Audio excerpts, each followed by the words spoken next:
साली पूरी घरवाली। लालच किस हद तक आदमी पर हावी होता है, आइए देखते हैं। देख राधा, तुझे घर का सारा काम आता है, ये अच्छी बात है, लेकिन हमें यह नहीं पता था कि तू पढ़ी लिखी कम है और तेरी छोटी बहन की तो सरकारी नौकरी भी लग गई है।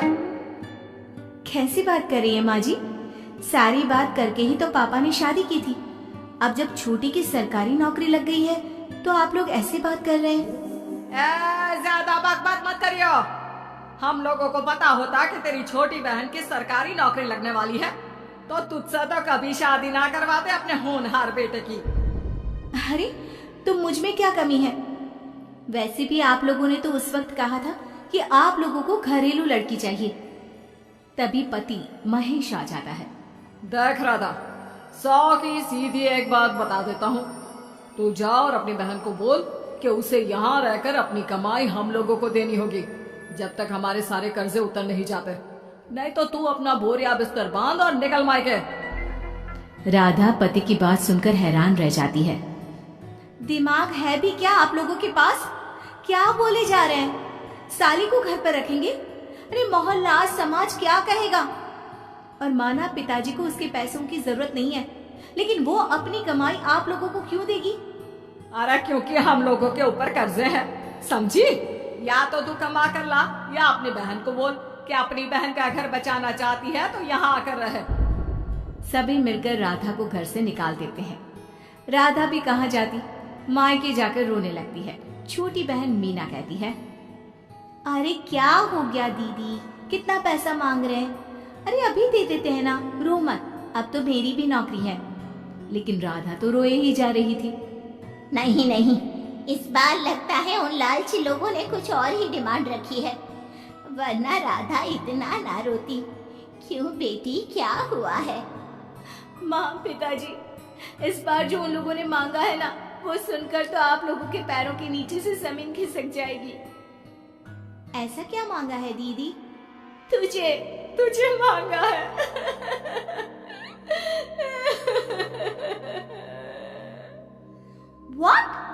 What nonsense? दीदी क्या बोल रही हो, समझ रही हो?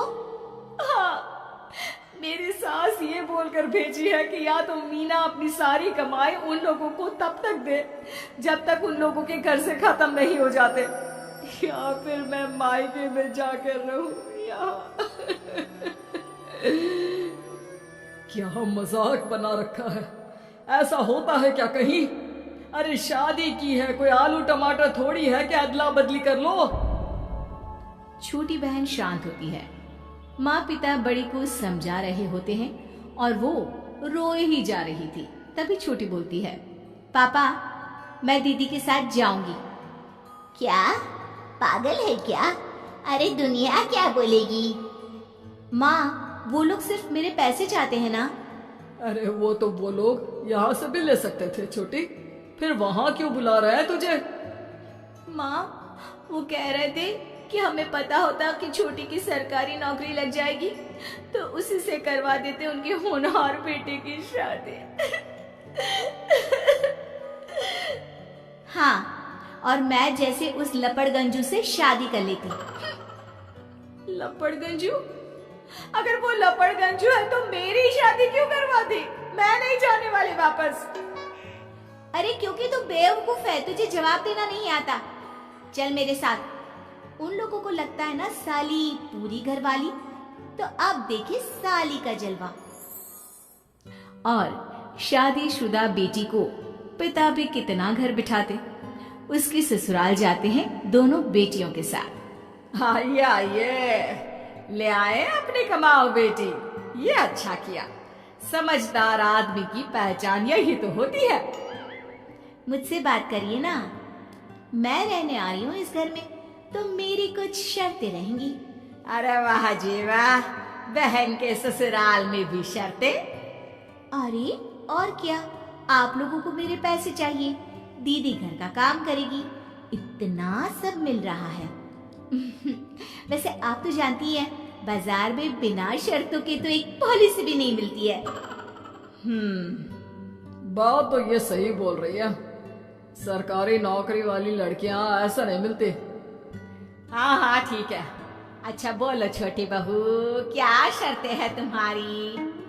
मैं कोई काम नहीं करूंगी। कैसी बात कर रही हो छोटी बहू, तुम नौकरी करोगी? अरे लाखों कमाओगी कि घर का काम करोगी? घर के कामों के लिए है ना ये बड़ी। दूसरी शर्त, मुझसे कोई बदतमीजी से या ऊंची आवाज में बात नहीं करेगा। अरे कैसी बात कर रही हो तुम तो ख्वाबों की रानी हो। शट अप जीजा जी, साली से मजाक करना अलग बात है, लेकिन याद रहे साली बहन होती है बीवी की, और बीवी की बहन यानी आपकी बहन। माँ ये क्या बोल रही है? बहन। अरे ना बेटा, मैं हूं ना, बात करती हूँ ना, रो मत बच्चा, रो मत। खैर, पिता दोनों बेटियों को छोड़कर चले जाते हैं। अगली सुबह, अरे सरला, जल्दी से मेरा और तुम्हारी बहन का खाना पैक कर दो, हम लोग ऑफिस के लिए निकल रहे हैं। लेकिन सरला तो सोफे पर बैठकर टीवी देख रही होती है। देखो जी, मेरी बहन पैसे कमा रही है तो मैं क्यों काम करूं? याद है ना मम्मी जी क्या बोलती थी कि मेरा बेटा पैसा कमा रहा है, तब सारा काम मैं करती थी। अब मेरी बहन कमा रही है तो मैं भी काम नहीं करूंगी। हाँ। अरे साली साहिबा, चलिए ना, मैं आपको दफ्तर छोड़ देता हूँ, क्या रेपुटेशन बनेगी हमारी। हाँ हाँ जीजा जी चलिए, आज आपकी ये इच्छा भी पूरी कर देते हैं। छोटी के ऑफिस में, अरे ये कौन है? तेरे जीजा जी है ना? ये कैसे तुझे छोड़ने आ गए?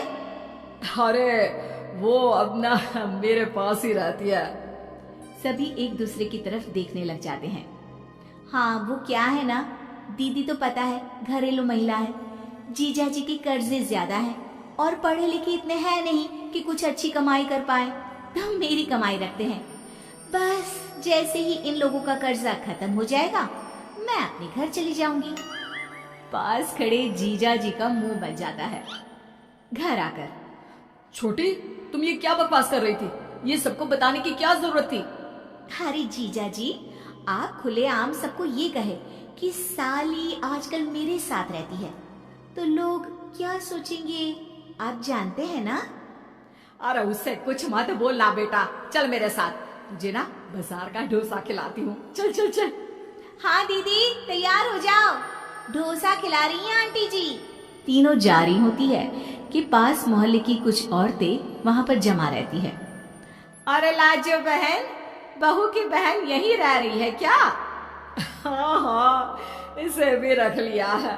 अब आप तो जानती ही हैं कि हम लोगों का दिल कितना बड़ा है। जी, इन लोगों का दिल उतना ही बड़ा है जितना इन लोगों का कर्जा। अब बेचारी बुढ़िया का बेटा लायक तो है नहीं और बहू की बहन की सरकारी नौकरी, तो ले आए घर अपने। इनका कर्जा अब मेरी कमाई से ही तो खत्म होगा ना। सबके सामने सास की भी बेइज्जती हो जाती है। घर आकर सास और बेटा दोनों छोटी पर बरस पड़ते हैं। बस, मैंने कहा था मुझ पर कोई नहीं चिल्लाएगा, मैं जा रही हूँ अब। अरे लेकिन, अरे जाने देना माँ, मुझे एक बात समझ में आ गई है, अगर हमें खुद पर विश्वास हो तो अपनी समस्याओं को हम खुद सुलझा सकते हैं।